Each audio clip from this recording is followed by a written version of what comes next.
Nə bişirirsən? Aş pişirəm. İsti qazın yanında uşağın nə işi var?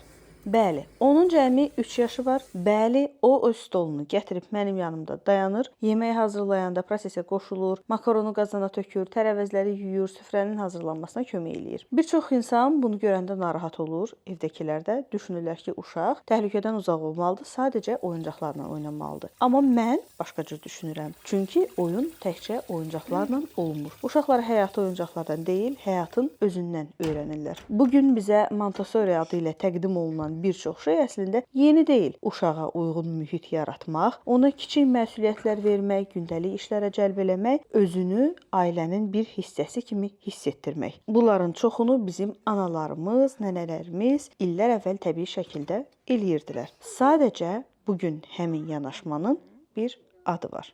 Əlbəttə, söhbət uşağı nəzarətsiz şəkildə təhlükənin içinə buraxmaqdan getmir. Valideyn olaraq bizim vəzifəmiz həm təhlükəsizliyi təmin etmək, həm də onun öyrənməsinə imkan yaratmaqdır. Çünki bir uşağın stulu çəkib mətbəxə gəlməsi sadəcə yemək bişirməyə kömək etməsi deyil. O həmin anda səbrlə gözləməyi öyrənir. Tapşırığı sona çatdırmağı öyrənir. Əl-göz koordinasiyası inkişaf eləyir. Özünə güvənməyi öyrənir və ən əsası özünü bacarıqlı hiss eləyir. Biz bəzən uşaqları hər şeydən uzaq tutmağa çalışırıq. Sonra isə onları həyata hazırlamaq üçün müxtəlif yollar axtarırıq. Halbuki həyatın özü elə ən böyük məktəbdir. Mətbəxdə, süfrədə, bağda, ev işləri də uşaqlar üçün öyrənmə mühitidir. Mən yetişdirəm.